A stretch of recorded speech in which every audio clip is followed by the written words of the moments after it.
Hello everyone, welcome back to my channel once again. So मैं पंकज कुमार यहाँ पे आपके साथ डिस्कस करने वाला हूँ CSCS प्रॉब्लम सेट से सॉर्टिंग एंड सर्चिंग पार्ट का फिफ्थ प्रॉब्लम। ओके, जिसका नाम है रेस्टोरेंट एंड कस्टमर्स। एंड मैं कंटिन्यूसली एक से अपलोड कर रहा हूँ वीडियो, एंड फोर्थ प्रॉब्लम का वीडियो मैंने रिसेंटली अपलोड किया था। सो उसका लिंक ऊपर आपको आई बटन पे आ रहा होगा। एंड वो क्वेश्चन जो है उसी के कुछ सिमिलर काइंड ऑफ क्वेश्चन यहाँ पे मतलब यूज होने वाला जो कंसेप्ट होगा, राइट। वहाँ पे हम लोग दो इम्पॉर्टेंट पॉइंट था मल्टी सेट अपर बाउंड के बारे में, उसके अराउंड क्वेश्चन का पूरा जो कंक्लूजन है वो पूरा है, लॉजिक है, राइट। अगर आपको वो पार्ट समझ में आ गया हो तो वो क्वेश्चन इजीली आप सॉल्व कर लियोगे। एंड ये क्वेश्चन जो रेस्टोरेंट कस्टमर है, यहाँ पे भी हम लोग HTL का एक कंटेनर जो है यूज़ करने वाले हैं, जिसका नाम है मैप। ठीक है, तो हम लोग देखेंगे कि मैप क्यों यूज़ करना है। क्या हम एरे से नहीं कर सकते, क्या ये वेक्टर से नहीं कर सकते? ठीक है, तो क्या प्रॉब्लम है ताकि हम मैप को यूज करना पड़ रहा है हमें। बस उसके अराउंड ही क्वेश्चन है। इसमें बहुत ज़्यादा खतरनाक आपको लॉजिक नहीं होगा, बट है कि आपको अगर मैप को यूज नहीं करना आता तो आप इस क्वेश्चन के जरिए सीख सकते हो थोड़ा सा, राइट। तो क्वेश्चन पे मूव करते हैं। यहाँ पे बोला जा रहा है you are given arrival and leaving time of an customer in a restaurant. ठीक है, तो वहाँ पे हम लोग टिकट डिस्ट्रीब्यूट कर रहे थे, यहाँ पे हम लोग रेस्टोरेंट की बात कर रहे हैं। एंड इसके बाद जो नेक्स्ट क्वेश्चन है वो इसी का एक छोटा सा चेंज करके वेरिएंट पूछेगा आपसे, बट वहाँ पे लॉजिक पूरा ही चेंज हो जाएगा, राइट। ठीक है, तो ये पूरा क्वेश्चन जो कंटिन्यूसली हम लोग देख रहे हैं वो कहीं ना कहीं डेली लाइफ से रिलेटेड है। तो आपका लेट सपोज कि आपका जो है खुद का रेस्टोरेंट है, एंड वहाँ पर इन नंबर ऑफ कस्टमर आ रहे हैं, तो उनका आने का समय और जाने का समय आपको क्योंकि पता है, ठीक है, आप है तो आपने नोट कर लिया है। सिंपल आपसे बस यही पूछा जा रहा है। आपका छोटा भाई आया और या हो सकता है आपके पापा आया, तो आपसे ये पूछ रहे हैं कि किसी टाइम पे, किसी एक टाइम पे मैक्सिमम नंबर ऑफ कस्टमर कितने थे इस रेस्टोरेंट में। तो ये आपसे पूछा जा रहा है कि जेन्युइन सा क्वेश्चन भी है, ठीक है। ये आपका हो सकता है फ्रेंड ही आया जो आपसे ऐसा पूछ रहा है, तो आपको वो निकालना है। सिंपल, एन की जो वैल्यू है वो 2 × 10⁵ तक है, एंड ए और बी जो अराइवल टाइम और लिविंग टाइम है उसका जो रेंज है वो 10⁹ तक है। तो देखो बेसिकली इस क्वेश्चन को आप पहले जब आप सोचोगे तो आपको क्या लगेगा, सिंपल। हमें क्या कर रहा है, 0 या 1 ठीक है, टाइम जो 1 से शुरू हो रहा, 1 to 10⁹ हमें पता है कि लेट सपोज 3 कस्टमर आए हैं, 5824 एंड 39, 582439। तो अगर हम यहाँ पे बात कर ले कि 9 से ज़्यादा तक तो कोई बात ही नहीं हुई थी, मतलब हो सकता है दुकान बंद हो गया, कोई भी कस्टमर नहीं आया हो। हमने क्या किया, एक एरे बना लिया, सिंपल, राइट। एरे बना लिया, और ये बेसिकली अगर टाइम की हम बात करें तो टाइम यहाँ पे चल रहा है 1 2 3 4, ठीक है, 5 6 7 8 एंड 9। अब आपने बोला कि 5 पे एक कस्टमर आया है, तो 0 पे कुछ नहीं था अभी, तो अभी 0 है, 0 है, 0 है, 0 है, ठीक है, 0 है। ये बंदा 5 पे आया तो एक कस्टमर 5 पे हुआ, ठीक है। उसके बाद ये बंदा चला गया, तो ये बंदा जो है निकल गया यहाँ पे -1। जब ये आया 2 पे, तो यहाँ पे अपने हो गया कि 2 पे यहाँ पर एक बंदा आया, +1, ये 4 पे चला गया, यहाँ पे -1। 3 पे आया ये +1, एंड 9 पे चला गया तो ये -1। तो अगर हम यहाँ से देखना शुरू करेंगे, 2 पे एक बंदा आया आपके पास था रेस्टोरेंट में, ठीक है। 3 पे आए तो 3 पे भी एक बंदा और था, तो अब टोटल ऐसे देखें तो ये 0 एक बंदा, यहाँ पे 2 बंदे हो गए, ठीक है। यहाँ पे 2 लोग थे, यहाँ पे एक लोग चले गए तो फिर एक ही रहा। फिर यहाँ पे आया तो 2 हो गए, फिर ये 2 कंटिन्यूसली रहे टिल 8 तक।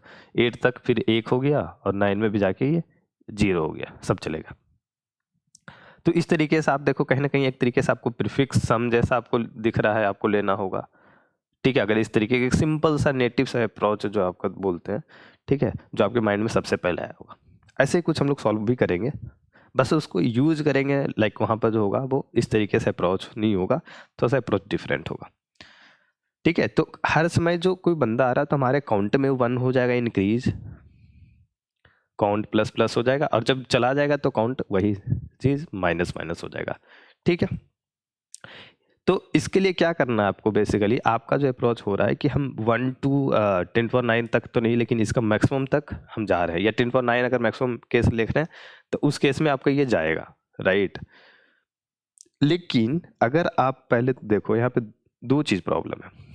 यहाँ पे पहला प्रॉब्लम आपका आएगा MLE, मेमोरी लिमिट एक्सीड, फिर दूसरा बाद में TLE एक्सीड, मतलब टाइम लिमिट एक्सीड। क्योंकि आपने 10⁻9 तक को इटरेट कर दिया, तो उतना तो आप एक वेक्टर में कर ही नहीं सकते। जो आपको मैंने बोला था कि एरे वेक्टर क्यों नहीं यूज कर सकते, तो एरे या वेक्टर से आप नहीं कर सकते, लिनियर कंटेनर से तो बिल्कुल नहीं होगा। अगर आपने किसी मैनेज किया है, तो अगर पूरे को इटरेट करने वाले थे, तो फिर से आपका TLE का एक्स जो आएगा, क्योंकि आपको पता है कि 1 सेकेंड में आप 10⁻6 या 7 के रेंज से ज़्यादा तो कर नहीं सकते ना। तो उस केस के हिसाब से भी आपको TLE और MLE दोनों प्रॉब्लम आपको होने वाला। तो आप कहोगे कि मुझे क्या चाहिए, मुझे दो चीज़ यहाँ पे चाहिए था। पहला 1 2 3 4, क्योंकि उस वे में है, अगर हम उसको रखें तो सॉर्टेड में मुझे चाहिए। एक तरीके से मुझे प्रीफिक्स सम कंसेप्ट भी यूज कर रहे हैं हम लोग, राइट। काउंट इसको ऐसे रख सकते हैं कि काउंट हम यूज कर रहे हैं, ठीक है। किस समय पे कौन सा बंदा आया, कौन सा नहीं बंदा आया, लाइक कौन सा गया, उसका एक तरीके से फ्रीक्वेंसी भी रख रहे हैं हम, ठीक है, फ्रीक्वेंसी रख रहे हैं। और जैसे ही आप इतना को एनालाइज करिएगा, तो आपको फ्रीक्वेंसी वर्ड जैसे मिला, तो आपके दिमाग में जल्दी से आ जाएगा कि मैप, क्या पता मैप यूज हो जाए, राइट। तो आपका ये सॉल्यूशन फेल हो गया।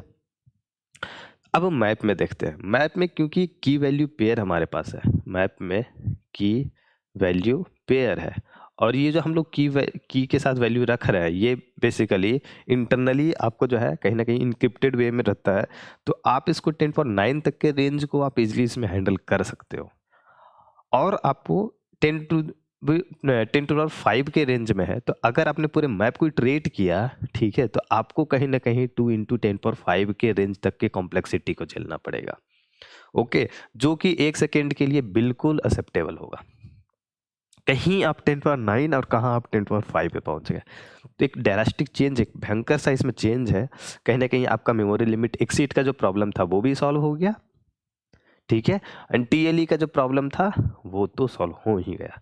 तो मैप में हर एक ऑपरेशन का इंसर्ट करने का आपका लॉग इन टाइम लगता है, और इसमें चीज़ें सॉर्टेड भी रहती है, ठीक है। तो आपका जैसे आप सॉर्ट, लाइक इसको जो सॉर्ट करने की जो प्रॉब्लम थी वो सॉल्व हो गई, ऑलरेडी सॉर्टेड होगा, ठीक है। n log n कॉम्प्लेक्सिटी लगेगी, जो भी इसके लिए एक्सेप्टेबल होगा। तो हाईएस्ट, लाइक जो ओवरऑल कॉम्प्लेक्सिटी जाएगा आपके सॉल्यूशन का, वो n log n जाएगा, n operation log n time पे इंसर्ट होगा, राइट, ठीक है। तो अब हम क्या करेंगे, अब हम क्या करेंगे, उसी चीज को जो हम लोग कर रहे थे उस एरे में, सिंपल वही सेम चीज करेंगे यहाँ पे। 582439, मैं फिर से एक बार लिख लेता हूँ, 582439। मैंने क्या किया, एक मैप बनाया, एक कंटेनर बनाया जो फ्रीक्वेंसी रख रहा हो। मैंने बोला aim(5) पे ना एक बंदा आया है, तो रख लिया प्लस प्लस। aim(8) पे वही बंदा चला गया, तो ये माइनस माइनस। aim(2) पे एक बंदा आ गया फिर से, aim(4) पे चला गया, aim(3) पे एक आया है, aim(9) पे चला गया। अब जब ये मैप में जाएगा, तो बेसिकली मैप में इस तरीके से नहीं जाएगा, आपने तो ऐसे इंसर्ट कर दिया है इसमें, राइट, आपने इसकी फ्रीक्वेंसी अपडेट किया ऐसे। तो अब क्या हो रहा होगा, बेसिकली एम ऑफ ये 2 पहले रहेगा, ठीक है। ऑब्वियसली कहीं ना कहीं ये जो रहेगा वो प्लस के साथ में रहेगा, क्यों, क्योंकि आना पहले है, जाना बाद में। तो सॉर्टेड अगर इंक्रीजिंग वे में हुआ है, तो जो भी पहला एलिमेंट होगा वो एक आना वाला रहेगा, मतलब एक अराइविंग टाइम ये रहेगा हमेशा। यहाँ पे पॉजिटिव ये रहेगा, इसके साथ रहेगा +1, ये इसका काम हुआ। 2 के बाद 3 है, तो aim(3) पे 1, ठीक है। aim(4) -1 बता रहा है कि एक बंदा गया है यहाँ से, ठीक है। aim(4) के बाद aim(5) आएगा। कंटेनर इस तरीके से होगा, आप चाहो तो अपना प्रिंट करना अपने कोड में, ठीक है। एंड उसके बाद aim(8) बता रहा होगा, aim(8) फिर से -1, नहीं 3 -1 तो नहीं होना चाहिए, अनटिल अनलेस की आएगा नहीं। 2 3 5, ओके, ओके सॉरी, ये +1 होगा। देन ये कभी नहीं होगा कि आपका 2 पॉजिटिव के साथ एक निगेटिव हो जाए, 3 निगेटिव हो जाए, नहीं, 3 पॉजिटिव 3 निगेटिव, ठीक है। फिर m ऑफ 9 एक -1 होगा। मैंने सही लिखा है 489, यस ओके। अब देखो प्रीफिक्स सम जो आप ले रहे थे, यहाँ सब शुरू करो। यहाँ पे आपका आंसर जो होगा, आंसर इक्वल टू जितना भी है इसमें, तो इसका लाइक इसका जो फ्रीक्वेंसी की बात कर रहे हैं, तो एक फ्रीक्वेंसी ऐड किया, यहाँ पे फ्रीक्वेंसी हमने एक और ऐड किया। अभी सारे फ्रीक्वेंसी प्रीफिक्स सम में क्या होता है, पिछला सम प्लस करंट सम हम लोग लेते हैं, पिछला जो भी कंप्यूट हुआ है, जो भी कैलकुलेट हुआ, वो सब साथ में लेके चलते हैं। तो 1 + 1 फिर से तब हो जाएगा 2। यहाँ पे आंसर एक माइनस घट गया तो 1, ठीक है। और यहाँ पे एक आंसर और जुट गया जो कि 2, फिर एक घट गया तो answer equal to 1, answer equal to 0, right. तो इसी समय पे असल में चेंज हुआ है, तो बाकी बीच में चेंज हुआ ही नहीं तो उसको कैलकुलेट नहीं करना। मेन पॉइंट ये है कि इन वक्त में सिर्फ 5, 8, 2, 4, 3, 9 इसी समय पे इसी मोमेंट ऑफ टाइम पे कोई भी आना या जाना में चेंज हुआ है तो नंबर में चेंज होगा, नंबर में इसी में समय में चेंज हुआ, तो सिर्फ हम इसी को कैलकुलेट कर रहे हैं। बाकी जो ये सब चीज़ें थी, जैसे देखो ये बीच की जो चीज़ें हैं उन सबको हमने कर दिया अवॉइड, उसको हमने कर दिया हटा दिया। तो अब हमारा कॉम्प्लेक्सिटी कहाँ से कहाँ पे आ गया। अब इसका जो मैक्सिमम होगा वो हमारे पास मैक्सिमम होगा और हमें मैक्सिमम नंबर ऑफ पीपल पता होगा, ठीक है। देखो बहुत अच्छे तरीके से ये सॉर्ट भी हो गया, प्रीफिक्स सम भी ले लिया, मैक्सिमम भी ले लिया, फ्रीक्वेंसी भी रखा गया, सब कुछ हो गया जो हम कर रहे थे एक एरे में, राइट, ठीक है। ओके, सो आई होप कि आपको इसका लॉजिक बढ़िया तरीके से समझ में आ गया होगा। एंड इसका कोड वाले पार्ट पे हम लोग जंप करते हैं। तो यहाँ पे हम लोग बात कर रहे हैं कि इनपुट ले लिया है, एक ही टेस्ट केस है, राइट। इनपुट ले लिया ए बी, राइवल और लिविंग है। आंसर रखा हमने, प्रीफिक्स सम के लिए लेंगे मैक्सो, उसका मैक्सिमम रखेंगे सबका। इनपुट आते गया तो हमने उसके हिसाब से अपडेट कर दिया मैप में, यहाँ तक कोई प्रॉब्लम नहीं है। मैप में अपडेट करने के बाद मैप की फ्रीक्वेंसी ऐड करी, मैक्सिमम के साथ अपडेट किया और यहाँ पे सिंपल मैक्सो प्रिंट कर दिया। देखो कितना इजी है आपका एक मैप में अपडेट करना, ये जस्ट टेकिंग इनपुट, मैप को पूरा बस इटरेट करना, कुछ भी कॉम्प्लिकेटेड नहीं है और सिंपल आपको मैक्सो प्रिंट कर देना, ठीक है। क्वेश्चन आपको देखने में भले कॉम्प्लिकेटेड लग रहा होगा, बट आपने क्योंकि यहाँ पे एक कंटेनर मैप यूज कर लिया, ये कितना आसान हो गया, राइट, ठीक है। तो आई होप कि आपको इसका डाउट क्लियर हो गया होगा, बट अगर स्टिल कोई डाउट बचता है तो नीचे कमेंट बॉक्स में जरूर से बताना, ठीक है। एंड इसके पहले मैंने CSCS का जो इंट्रोडक्टरी पार्ट है, इसका पूरा प्लेलिस्ट जो है वो मैंने ख़त्म कर दिया है, तो उसका लिंक आपको नीचे डिस्क्रिप्शन बॉक्स में मिल जाएगा। साथ ही साथ इस करेंट क्वेश्चन जो हमने डिस्कस किया कोड के साथ, एंड डिस्कॉर्ड सर्वर टॉपमेट सर्विस जो जहाँ पे मैं आपको डिफरेंट सर्विसेज अवेलेबल कराया हूँ, आपके डाउट जो भी डिस्कशन के रिगार्डिंग आपको जो भी फिट बैठता है इसमें, जहाँ मैं सोच रहा हूँ इसको एक ही कर देता हूँ, ठीक है। तो आप सिंपल लेट्स कनेक्ट में आप सीधे और बात कर लो जो भी करना आपको, ओके। तो आपका इस सब का लिंक आपको नीचे डिस्क्रिप्शन बॉक्स में मिल जाएगा, आप जाकर एक बार जरूर से एक्सप्लोर कर लेना, ठीक है। चैनल पे नहीं हो तो चैनल को जरूर से सब्सक्राइब कर लेना यार, यहाँ पे आपको काफ़ी बेनिफिशियल चीज़ें मिलती रहेगी, ठीक है। मिलते हैं अगली वीडियो में, बाय बाय।